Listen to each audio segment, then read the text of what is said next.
नमस्कार साथियों। प्राचीन भारत इतिहास श्रृंखला का जो सीरीज चल रही है उसका ये 8वां लेक्चर है। इससे पहले हम लोग 7 लेक्चर कवर कर चुके हैं। जिन भी साथियों ने अभी तक पिछले वीडियो नहीं देखे तो आप जाकर देख सकते हैं। उनसे आपको काफ़ी लाभ मिलेगा इतिहास के विषय की जानकारी। अगर आप ये पढ़ने के बाद वन लाइनर जो घटना चक्र की सीरीज चल रही है अगर वो आप देखेंगे तो काफ़ी लाभ मिलेगा। उसके बाद अगर अपने घटना चक्र के प्रश्न लगाए तो आपको ज़रूर ही परीक्षा में लाभ मिलेगा। तो ये आपको कोई शुल्क नहीं देना है, ये फ्री ऑफ कॉस्ट है यूट्यूब पर। अगर नहीं देखे तो आप चैनल पर जाके देख सकते हैं। जो भी साथी चैनल पर नए हो तो चैनल को सब्सक्राइब कर लें। चलिए प्रारंभ करते हैं। आज का जो टॉपिक है वो मौर्य साम्राज्य है। पूरा मौर्य साम्राज्य संभवतः इस वीडियो में कवर करेंगे, नहीं होता तो फिर अशोक तक कवर करेंगे। ठीक है, चलिए प्रारंभ करते हैं। मौर्य साम्राज्य। ठीक, तो मौर्य साम्राज्य की जो स्थापना है वो चंद्रगुप्त मौर्य के द्वारा की जाती है। चंद्रगुप्त मौर्य ने क्या, नंद वंश के जो अंतिम शासक थे घनानंद, इससे पहले जो मगध के उत्कर्ष के बारे में बताया था उसमें घनानंद के बारे में बताया था कि ये अंतिम शासक था नंद वंश का। तो नंद वंश का अंतिम शासक घनानंद था। मौर्य जो नंद वंश का संस्थापक था महापद्मनंद था।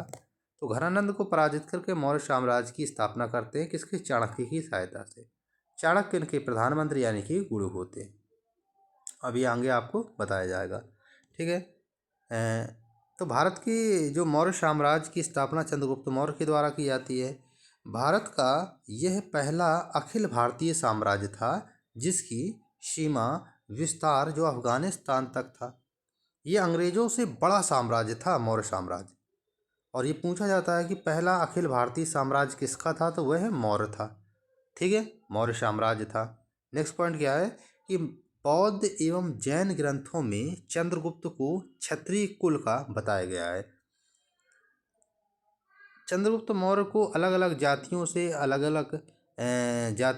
अलग अलग धर्मों में बताया गया है। जैसे बौद्ध और जैन धर्मों ने इनको क्षत्रिय कुल का बताया कि ये क्षत्रिय थे। बौद्ध और जैन ग्रंथ बोलते हैं। जैसे विशाख दत्त की जो रचना है वो है मुद्रा राष्ट्रचत। ये पूछी जाती है पुस्तक कि विशाख दत्त की जो पुस्तक का नाम क्या है, तो मुद्रा राष्ट्रचत है। ये संस्कृत में लिखा गया बुक है। इसमें चंद्रगुप्त को मौर्य को निम्न कुल का बताया गया है। यानी कि विशाख दत्त के द्वारा जो अपनी पुस्तक है मुद्रा राष्ट्रचत में चंद्रगुप्त को उसमें निम्न कुल का बताया गया है। और भी हम पुस्तकें देख लेते हैं। जैसे मौर्य वंश का जो अंतिम शासक था वो कौन था, तो बृहद्रथ था। अंतिम शासक बृहद्रथ था। और मौर्य जो वंश की स्थापना है वो चंद्रगुप्त मौर्य के द्वारा की जाती है। ये दो आपको पॉइंट याद रखना है। इसकी हत्या पुष्यमित्र शुंग ने की, किसकी, बृहद्रथ की हत्या करके भारत में किसकी, शुंग वंश की नामक ब्राह्मण वंश की स्थापना करता है। तो शुंग वंश एक ब्राह्मण वंश था। मैंने आपको पहले बताया था कि आपको जो मगध के उत्कर्ष के बाद भी जितने भी वंश आए उनको आपको आप इस तरीके से ट्रिक से याद करना कि हसन और मौशिक मौसिक मौसिक तो मौसिक, इस तरीके से आपको याद रखना है ट्रिक से। तो आसानी पूछा जाता है क्रम लगाने के लिए कि पहले मगध के बाद कौन सा शासन आया, तो पहले हर्यक वंश आया। जैसे मैंने बताया था कि हर्यक वंश की स्थापना किसने की थी, तो बिंबिसार ने हर्यक वंश की स्थापना करता है। और उसके बाद से सुनांग वंश आता है जिसकी स्थापना शिशुनांग के द्वारा की जाती है। उसके बाद नंद वंश आता है जिसकी स्थापना महापद्म नंद के द्वारा की जाती है। नंद वंश के बाद आता है मौर्य वंश। फिर उसके बाद मौर्य वंश के बाद फिर आता है आपका मौर्य वंश के बाद आपका आता है शुंग वंश। क्योंकि मौसुक बताया था मैंने आपको कि मौसुक, हसीन मौसुक, आपको ट्रिक याद रखना है। क्या रखना है, हसीन मौसुक। तो ये आपको ट्रिक याद रखना। मगध के बाद ये आपका हर्यक वंश, शिशुनाग वंश, नंद वंश, मौर्य वंश, शुंग वंश और कर्ण वंश, ये शासक हुए उसके बाद। ठीक है, अब देख लेते हैं मौर्य वंश के इतिहास जानने के स्रोत क्या क्या है। कि मौर्य वंश से हम कैसे जानेंगे कि मौर्य वंश का इतिहास कौन कौन रहा है। तो मौर्य वंश के इतिहास जानने का स्रोत क्या है, एक तो साहित्य स्रोत से आप जान सकते हैं, दूसरा क्या, अभिलेखों के द्वारा आप मौर्य वंश का इतिहास जान सकते हैं। साहित्य से क्या है कि कुछ स्वदेशी साहित्य है, उनसे आप जान सकते हैं। कुछ विदेशी साहित्य हैं। तो स्वदेशी साहित्य में कैसे जानकारी मौर्य वंश की मिलती है, जैसे कौटिल्य का अर्थशास्त्र से मौर्य वंश की जानकारी मिलती है। ये पूछा जाता है कि मौर्य वंश की जानकारी किन किन बुक में है या किन किन साहित्य में है, जैसे कौटिल्य के अर्थशास्त्र में मौर्य वंश की जानकारी मिलती है। विशाख दत्त की जो मुद्रा राष्ट्र बुक है किसमें लिखा गया है, संस्कृत में। इससे आप मौर्य वंश की जानकारी, कुछ बौद्ध ग्रंथ हैं, कुछ जैन ग्रंथ हैं, और जैसे क्षेमेंद्र की जो विहित कथा मंजरी है इससे भी मौर्य वंश की जानकारी मिलती है। तो ये आपको ये याद रखना कि क्षेमेंद्र की विहित कथा मंजरी से भी मौर्य वंश की जानकारी मिलती है। तो मौर्य वंश की जानकारी आप अशोक के अभिलेख हैं उससे ले सकते हैं। रुद्रदामन का जूनागढ़ है अभिलेख है, इससे भी अशोक के इतिहास की जानकारी मिलती है। तो ये प्रमुख जो स्रोत थे जिससे हम मौर्य वंश के बारे में जान सकते थे। चलिए अब नेक्स्ट पॉइंट देखते हैं, अर्थशास्त्र। तो जो अर्थशास्त्र पुस्तक है वो किसकी पूछा जाता है, कौटिल्य के द्वारा लिखी गई। कौटिल्य के द्वारा अर्थशास्त्र पुस्तक लिखी गई है, ये प्रश्न पूछा जाता है। तो कौटिल्य जो थे उनका नाम चाणक्य था, उनका नाम विष्णुगुप्त था, उनका नाम भारत का मैकियावेली भी था। तो ये जो उपाधि हैं वो सब चाणक्य या कौटिल्य गुप्त है। आपको याद रखना ये उपाधियाँ पूछी जाती हैं कि कौटिल्य हुआ, चाणक्य हुआ, विष्णुगुप्त हुआ, भारत का मैकियावेली किसे कहा जाता है, तो आपको चाणक्य लगाइएगा। अर्थशास्त्र में अगर हम बात करें तो 15 अधिकरण है, यानी कि इसमें पार्ट हैं, भाग हैं 15। इसमें 180 प्रकरण है अर्थशास्त्र में। हम लोग डिटेल अध्ययन करेंगे अर्थशास्त्र के बारे में। उसके बाद मेगास्थनीज की जो इंडिका है तो उसके बारे में भी पूछेंगे, फिर दोनों का तुलनात्मक रूप से अध्ययन भी करेंगे। तो 180 उपकरण हैं या उप अध्याय हैं या उपभाग हैं। इसमें संस्कृत भाषा का प्रयोग किया गया है, जिसमें 6000 श्लोक हैं चाणक्य के अर्थशास्त्र में। ठीक है, 1909 में आचार्य राम शास्त्री ने खोजा था या प्रकाशन कराया था किसका, 1909 में चाणक्य के अर्थशास्त्र का। इसमें 6 अधिकरण हैं। ये तो खैर मोस्ट इम्पोर्टेंट राज्य के सप्तांग सिद्धांत का सिद्धांत दिया गया किसमें, अर्थशास्त्र में। ये आपको याद रखना है कि अर्थशास्त्र में आपको राज्य के सप्तांग सिद्धांत का वर्णन है। ये सप्तांग सिद्धांत पूछे जाते हैं एग्जाम में। ये आपका स्वामी हुआ, अमाप्त हुआ, जनपद हुआ, दुर्ग हुआ, कोष, दंड और मित्र। इनमें से 3 दे देगा, एक आपको कह देगा इनमें से कौन नहीं है सप्तांग सिद्धांत में। तो आपको याद रखना है कि आपका स्वामी है सप्तांग सिद्धांत में, उसके बाद अमात्य आता था, फिर जनपद, फिर दुर्ग, फिर कोष आता था, फिर उसके बाद दंड आता था, फिर मित्र आता। तो ये सप्तांग सिद्धांत किसके थे, चाणक्य का सप्तांग सिद्धांत था। ठीक है, तो अर्थशास्त्र में क्या क्या दिया गया है। अर्थशास्त्र में राजस्व प्रशासन के बारे में बताया गया है, गुप्तचर व्यवस्था के बारे में अर्थशास्त्र में बताया गया है, और इसमें शूद्रों के बारे में बताया गया है, दास प्रथा के बारे में उल्लेख है। यानी कथन कारण में पूछ सकता है कि राजस्व प्रशासन का कितना भाग राजस्व भू राजस्व दर से लिया जाता था। 1/6 भाग जो भू राजस्व दर लिया जाता था मौर्य प्रशासन में। गुप्तचर व्यवस्था में कौन कौन अधिकारी थे, जैसे विभाग में महामात्य सर्प था, महामात्य सर्प था गुप्तचर व्यवस्था में। तो गुप्तचरों को गुण पुरुष कहा जाता था, गुप्तचरों को गुण कहा जाता। गुप्तचर विभाग जो कौन संभालता था, तो वहाँ महामात्म सर्प संभालता था। ये आपका पॉइंट इंपॉर्टेंट है, कई बार प्रश्न पूछा गया है कि गुप्तचर व्यवस्था का जो विभाग कौन संभालता था, तो महामात्म सर्प संभालता था। गुप्तचरों को गुण पुरुष कहा जाता था। और गुप्तचर 2 प्रकार के थे, एक संस्था थी और एक संचरा था। संस्था जो थी वो स्थायी थी, और संचरा जो थी वो भ्रमणशील में, मतलब घूम घूम के ये लोग गुप्तचर व्यवस्था का कार्य करते थे। ठीक है, शूद्र जो थे, शूद्रों का उल्लेख अर्थशास्त्र में हुआ है, और शूद्र का उल्लेख आर्यों के रूप में हुआ कि आर्य लोग थे, शूद्र थे। ठीक है, दास प्रथा का भी उल्लेख किया गया अर्थशास्त्र में। दास प्रथा के बारे में बताते हैं अर्थशास्त्र कि 9 प्रकार के दास थे इसमें अर्थशास्त्र में। तो दासों का उल्लेख भी करता है। अभी हम आप आगे चल के इंडिका जो मेगास्थनीज की उसमें पढ़ेंगे तो उसमें दासों का उल्लेख नहीं करता है, तो अभी जब आगे आएगा। तो इसमें नोट पॉइंट क्या है, अगला देख लेते हैं कि कौटिल्य के अर्थशास्त्र में समुद्री व्यापार के लिए पहली बार जहाज रानी का उल्लेख मिलता है। यानी जहाज रानी का उल्लेख किसमें मिलता है, कौटिल्य के अर्थशास्त्र में मिलता है। कौटिल्य ने जहाज रानी को राज्य को अपने नियंत्रण में लेने की बात की थी। जहाज रानी राज्य के नियंत्रण में थी। नेक्स्ट पॉइंट क्या, विदेशी यात्री स्ट्रैबो ने भी जहाज रानी को जहाज रानी पर राज्य के नियंत्रण की बात कही। ये आपको पॉइंट याद रखना है कि स्ट्रैबो ने भी, ये विदेशी इतिहासकार हैं, इन्होंने भी ये बात को स्वीकारा है कि मौर्य साम्राज्य में जहाजरानी थी। ठीक है, अब देखिए ये तो हमने बात की थी अर्थशास्त्र के, कौटिल्य के अर्थशास्त्र के बारे में। अब हम लोग इंडिका के बारे में, जो इंडिका किसकी पुस्तक है, मेगास्थनीज की पुस्तक है, और मेगास्थनीज चंद्रगुप्त मौर्य के दरबार में आते हैं। तो मेगास्थनीज की पुस्तक जो इंडिका है, इसके बारे में मेगास्थनीज क्या कहता है इंडिका में, वो देख लेते हैं कि मेगास्थनीज सिकंदर के उत्तराधिकारी सेलुकस का राजदूत था। तो सेलुकस का राजदूत था और किसके दरबार में आता है, ये भी प्रश्न पूछा गया कई बार, मेगास्थनीज। तो ये आता है चंद्रगुप्त मौर्य के दरबार में, और किसका उत्तराधिकारी होता है या राजदूत होता है सेलुकस का। ठीक है, तो सेलुकस ने, अगला पॉइंट क्या है, सेलुकस ने मेगास्थनीज को चंद्रगुप्त मौर्य के दरबार में भेजा था। ये भी प्रश्न पूछा जाता है कि सेलुकस ने मेगास्थनीज को किसके दरबार में भेजा था, तो ये चंद्रगुप्त मौर्य के दरबार में भेजा था। ठीक है, अगला पॉइंट क्या है, मेगास्थनीज चंद्रगुप्त के दरबार में 304 बीसी में आया था। कब आया, 304 ईस्वी में आया था, और वापस कब गया था, 299 बीसी में ये वापस गया था। इंडिका अपने मूल रूप में उपस्थित नहीं है, ये मूल रूप में जो पहले इंडिका थी उसके उपस्थित नहीं है।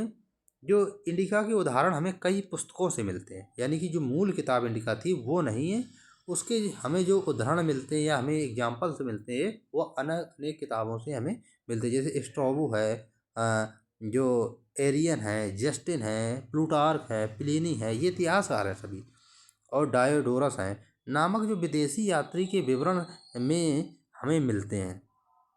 ये सभी विदेशी यात्री थे, इनके विवरण से हमें इंडिका के बारे में जानकारी मिलती है। यानी कि ये इंडिका के पूछा जाता है प्रश्न कि इंडिका के अंश हमें किन किन बुकों में या किन किन के विदेशी यात्रियों के विवरणों में मिलता है। तो Strabo, Arrian, Justin, Plutarch, Pliny और डायोडोरस के विवरण में से हमें मिलता है। तो इंडिका के बारे में जान लेते हैं। तो इंडिया का क्या बताता है, इंडिका उनके बुक में क्या दिया है, तो ये राजस्व प्रशासन की बात करता है इंडिका, और जबकि कौटिल्य के अर्थशास्त्र में 1/6 की बात करता है। यहीं पर तुलनात्मक अध्ययन करते रहिएगा आप कि इसमें राजस्व प्रशासन की बात कितना करता है, 1/4 टैक्स की बात करता है। सैन्य प्रशासन की बात करता है इंडिका, और पाटलिपुत्र नगर का प्रशासन का विवरण देता है इंडिका।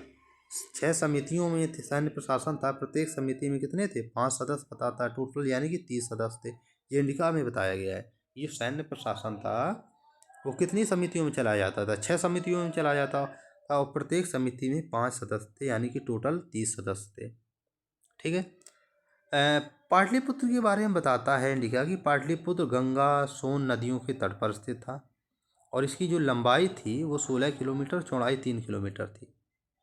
और जो पाटलिपुत्र का गेट था उसको तोरण द्वार कहते थे। पाटलिपुत्र के गेट को क्या बोलते थे, तोरण द्वार। ये अब मोस्ट इम्पोर्टेंट प्रश्न है कि पाटलिपुत्र के गेट का नाम क्या था, या तो गेट को क्या कहते थे, तोरण द्वार कहते थे।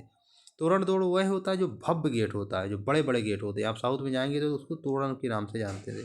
ठीक है, तो जब आर्ट एंड कल्चर पढ़ेंगे तब आप इस चीज़ को पढ़ेंगे। ठीक है, तो भव्य जो गेट होते थे उसको हम तोरण द्वार के नाम से जानते थे। नेक्स्ट पॉइंट देखेंगे अगर हम, तो मेगास्थनीज कहता है कि मेगास्थनीज ने कहा कि पाटलिपुत्र की स्थापत्य तत्कालीन ईरानी शासकों,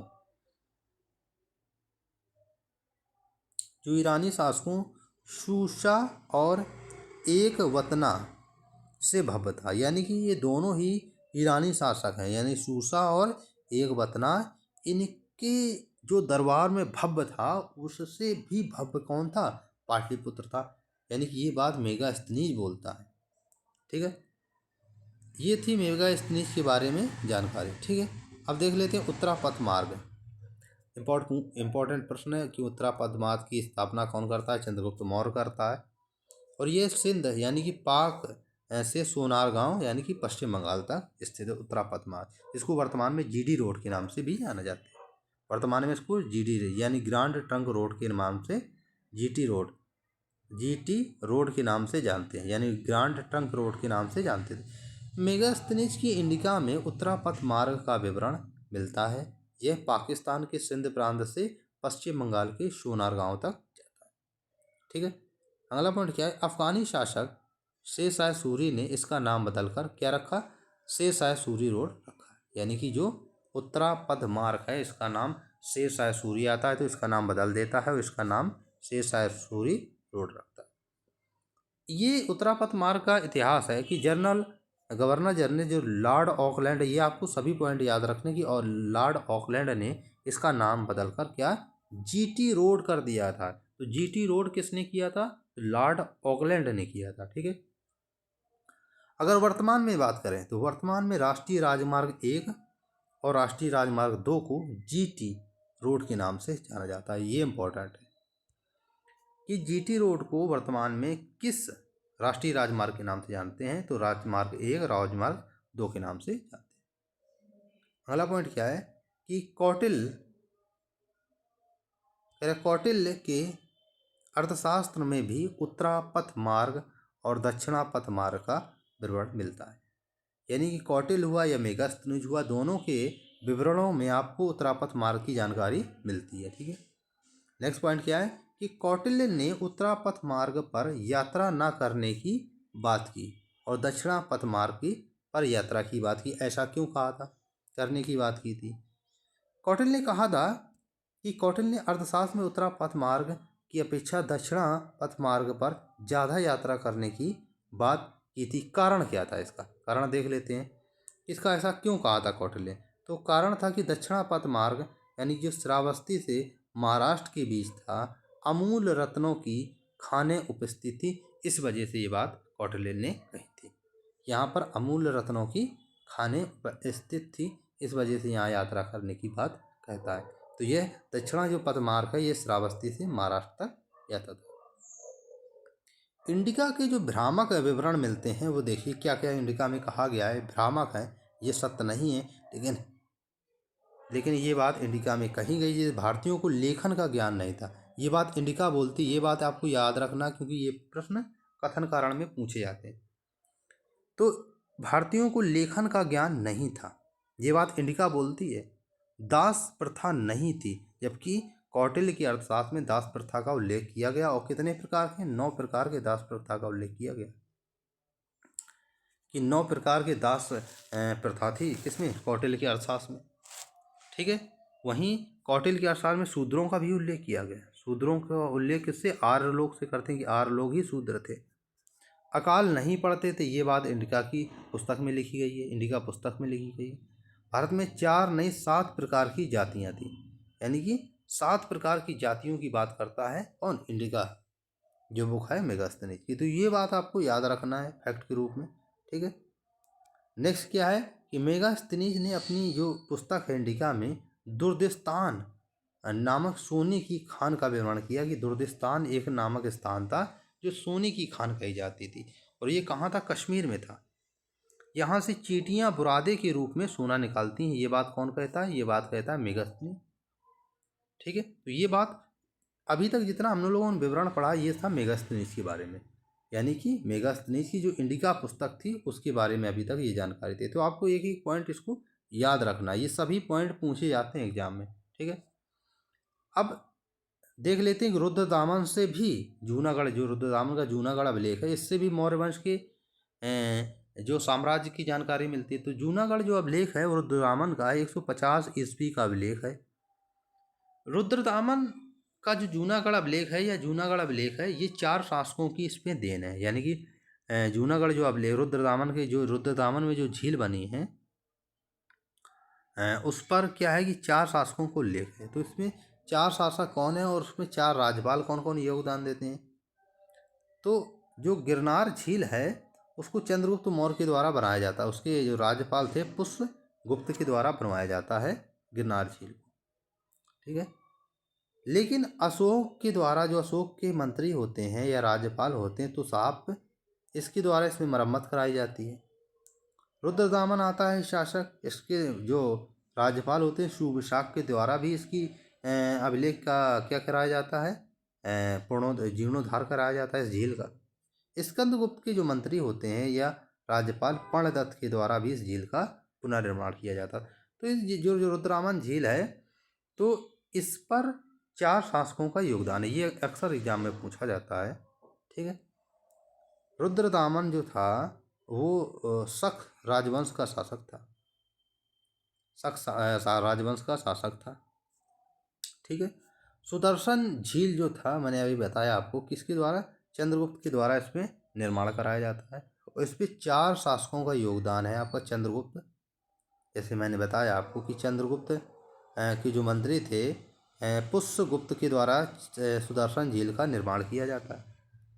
उसके बाद इसमें कुछ खामियां आ जाती हैं तो अशोक के जो मंत्री होते हैं या फिर राज्यपाल कहें तो साप के द्वारा इस पर जीर्णोद्धार कराया जाता है। रुद्रदामन के सुविशाख राज्यपाल के द्वारा भी कराया जाता है। स्कंदगुप्त के प्रणदत्त के द्वारा भी इस पर मरम्मत कराई जाती है। ये प्रश्न पूछा जाता है। चंद्रगुप्त निर्माण कराया पीने का पानी और सिंचाई के लिए किसका, सुदर्शन झील का। तो सुदर्शन झील पे 4 शासकों का योगदान है जो मैंने आपको बताया। ये था जानकारी मौर्य वंश के बारे में कि मौर्य वंश की जो साम्राज्य का उद्भव है उसकी जानकारी कहाँ से मिलती है। तो ये अभी हमने जो इंडिका बताया, अर्थशास्त्र बताया, सॉरी जो सुदर्शन झील है उसके बारे में बताया, तो यहाँ से जानकारी मिलती है। ठीक है। अब देखते हैं कि जो मौर्य वंश की स्थापना चंद्रगुप्त के मौर्य के बाद चंद्रगुप्त मौर्य ने 322 BC से 298 तक शासक बना, चंद्रगुप्त मौर्य द्वारा की जाती है। अब एक एक शासक के बारे में क्रम से हम लोग देख लेते हैं कि मौर्य वंश में कौन कौन शासक हुए और क्या क्या इन्होंने योगदान किया है। ठीक है, भारत के इतिहास में।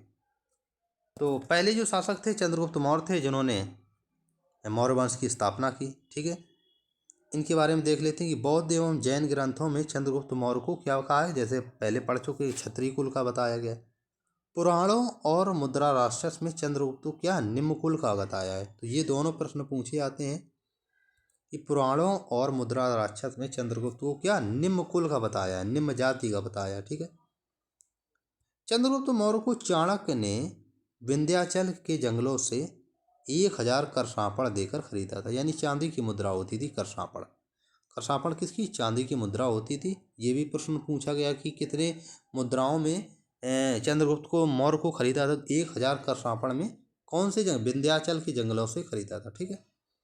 अगली जानकारी क्या है कि चाणक्य ने चंद्रगुप्त मौर्य को तलवारबाजी यानी घुड़सवारी तलवारबाजी की शिक्षा तक्षशिला विश्वविद्यालय से दी।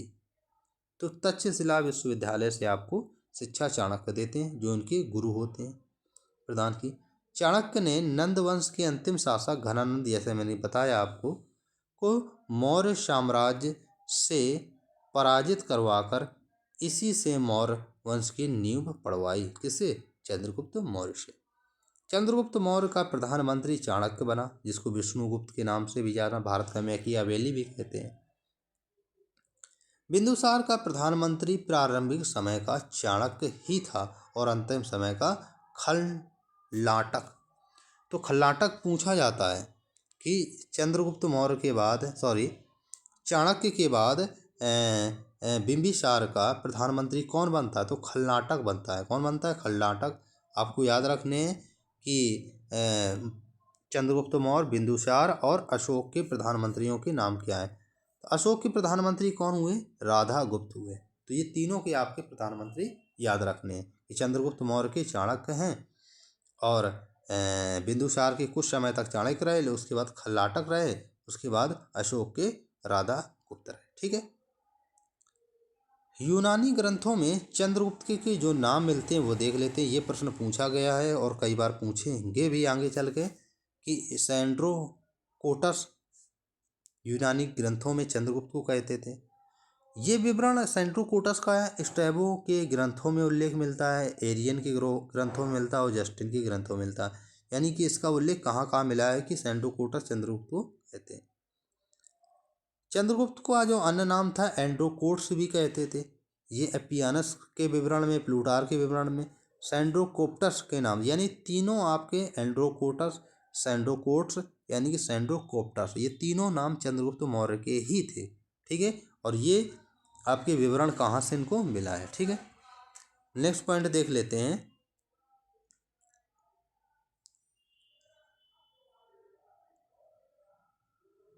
चाणक्य के विषय में थोड़ी जानकारी और बची। जैसे चाणक्य के पिता का नाम चणक था, उन्हीं के नाम पर ही इनका नाम चाणक्य पड़ा। ये बात याद रखना आपका कि चाणक्य का नाम चाणक्य क्यों पड़ा, तो इनके पिता का नाम चणक था, इन्हीं के। ये प्रश्न अक्सर पूछा जाता कि चाणक्य का नाम किन के नाम पर चाणक्य पड़ा? तो इनके पिता का नाम चाणक्य था, इन्हीं के नाम पर चाणक्य पड़ा। ठीक है, तो यह बात आपको याद रखना। इनकी माता का नाम यशोमती था चाणक्य। चलिए अब चंद्रगुप्त मौर्य के बारे में और जानकारी देख लेते हैं कि भारत का जो युद्ध हुआ था 305 से 304 जो बीसी के मध्य चंद्रगुप्त मौर्य और सेल्यूकस निकेटर के बीच। ठीक है, मकदूनिया का शासक था, यानी मकदूनिया मैसेडोनिया में पड़ता था। सिकंदर का उत्तराधिकारी था कौन? Seleucus Nicator. ठीक है, तो चंद्रगुप्त और जो सेल्यूकस निकेटर के मध्य भारत का युद्ध होता है 305 से 304 बीसी में, और भारत की संधि 304 बीसी में होती है। चंद्रगुप्त मौर्य और सेल्यूकस निकेटर के मध्य जो युद्ध होता है उसमें चंद्रगुप्त मौर्य की क्या होती है? विजय होती है, और ये युद्ध सिंधु नदी के तट पर लड़ा जाता है। अब उसके बाद क्या है, सेल्यूकस निकेटर की जो पुत्री होती है हेलेना का विवाह किससे कर दिया जाता है? चंद्रगुप्त मौर्य से कर दिया जाता है। और जब चंद्रगुप्त मौर्य से उसका विवाह कर दिया जाता है हेलेना का, और विवाह के बाद क्या दहेज में 4 प्रदेश सेल्यूकस निकेटर देता है, काबुल, कंधार, मकरान और हेरात। ये प्रश्न पूछा गया था किसमें? इलाहाबाद हाई कोर्ट स्टेनो में पेपर, कि वो 4 राज्य कौन कौन से। एक नहीं पूछा है इसमें, 4 एक ऑप्शन में 4 में 3 दिए थे, एक नहीं दिया था। ठीक है, चंद्रगुप्त मौर्य द्वारा 500 हाथी सेल्यूकस निकेटर को उपहार में दिए गए थे। ठीक है, इस वैवाहिक संबंध का उल्लेख एक विदेशी यात्री एपियानुस करता है। तो ये इंपॉर्टेंट है कि ये वैवाहिक का उल्लेख कौन करता है? तो एपियानुस करता है। ठीक है, चंद्रगुप्त मौर्य के अंतिम दिन कैसे कटे ये देख लेते हैं, क्योंकि चंद्रगुप्त मौर्य ने ही मौर्य वंश की स्थापना की थी। चंद्रगुप्त मौर्य के अंतिम दिनों में पाटलिपुत्र में 12 वर्षों का क्या भीषण अकाल पड़ा था। इस अकाल से द्रवित होकर चंद्रगुप्त मौर्य ने बिंदुसार को सत्ता सौंप दी, जो उसका पुत्र था बिंदुसार। ठीक है, जैन जो गुरु थे उस समय कौन थे? भद्रबाहु थे, यानी कि जैन धर्म का अनुयायी भी था कौन? चंद्रगुप्त मौर्य। ये आपको याद रखना है। जैन धर्म की शिक्षा लेकर गुरु को लेकर चले गए कहाँ पर? दक्षिण में, साउथ में चले गए थे कौन? आपके चंद्रगुप्त मौर्य। श्रवण बेलगोला की पहाड़ी पर चले जाते हैं। यहीं पर इन्होंने संथारा जो पद्धति थी, यानी कि उपवास रखकर जीवन को त्याग देना, इसी को संथारा या संलेखना विधि बोलते हैं, द्वारा उपवास करके अपना प्राण त्याग दिया था। किन्होंने? चंद्रगुप्त मौर्य ने। ये प्रश्न कई बार पूछा गया है कि श्रवणबेलगोला की पहाड़ियाँ कहाँ पर है? तो ये आपकी कर्नाटक में। तो कर्नाटक में आपकी श्रवणबेलगोला की पहाड़ी है। ठीक है, तो ये जितनी भी जानकारी अभी हम लोगों ने पढ़ी तो ये सभी चंद्रगुप्त मौर्य के बारे में थी। अब हम लोग बिंदुसार के बारे में पढ़ लेते हैं। और बिंदुसार देख लेते हैं। अगला जो शासक होता है मौर्य वंश का वो होता है बिंदुसार। बिंदुसार चंद्रगुप्त मौर्य का पुत्र होता है। शुरुआती दिनों में चाणक्य ही इनके प्रधानमंत्री होते हैं। कौन होते हैं? चाणक्य ही इनके प्रधानमंत्री होते हैं। उसके बाद खल्लाटक को बनाया जाता है। बिंदुसार के विषय में जान लेते हैं कि बिंदुसार का नाम बिंदुसार इसलिए पड़ा क्योंकि इसके मस्तिष्क पर एक बिंदु था। कुछ इतिहासकार यह भी मानते हैं कि इनका जन्म सिरोजियन पद्धति से हुआ, इसलिए इनका नाम बिंदुसार पड़ा। ये ऑपरेशन के द्वारा हुआ, और ऑपरेशन के द्वारा ही इनके माथे पर एक बिंदु पड़ गया था। बिंदुसार का तो ये पॉइंट नहीं पूछा है, लेकिन इसके बिंदुसार के अन्य नाम पूछे जाते हैं। ये आपको याद रखना पड़ेगा कि इनके अन्य नाम कौन थे? सिंहसेन, अमित्रघात। कई बार पूछा गया है कि अमित्रोचेटस किसका नाम है? तो अमित्रोचेटस बिंदुसार का, अमित्रघात और सिंहसेन ये सभी नाम आप किसके हैं? ये सभी नाम बिंदुसार के, जो मौर्य वंश के सेकंड शासक थे। ठीक है, तो ये आपको याद रखना। प्राचीन भारत का जो दूसरा शासक है जिसने विदेशी संबंधों को को गति दी थी, विदेशी संबंधों को गति देने वाला दूसरा शासक था कौन? बिंदुसार। इसके दरबार में सीरिया के शासक एंटियोकस प्रथम ने अपना डायमेकस नामक राजदूत भेजा था। तो ये प्रश्न कई बार पूछा है, डायमेकस किसके दरबार में आया था और ये किस देश का था? सीरिया का था, और एंटियोकस का राजदूत था। तो ये आपको याद रखना है कि बिंदुसार के समय डायमेकस आता है। ठीक है, डायमेकस से क्या करता है बिंदुसार कि मदिरा मांगता है, दार्शनिक मांगता है और अंजीर मांगता है। लेकिन दार्शनिक को एंटियोकस प्रथम ने देने से मना कर दिया और कहा था कि दार्शनिक हमारे देश के मस्तिष्क हैं, हम इनका क्रय विक्रय नहीं करते। ठीक है, तो दार्शनिक देने से मना कर दिया था एंटियोकस ने। ठीक है, अगला पॉइंट क्या है कि बिंदुसार के जो दरबार में मिस्र के शासक टॉलमी द्वितीय फिलाडेल्फस ने अपना डायोनिसियस नामक राजदूत भेजा था। तो दूसरा यात्री कौन आता है? मिस्र का आता है, कौन सा? डायोनेसियस। डायोनेसियस किसका? टॉलमी द्वितीय यानी टॉलमी फिलाडेल्फस द्वितीय का राजदूत होता है। तो डायोनेसियस आता है किसके दरबार में? बिंदुसार के दरबार में।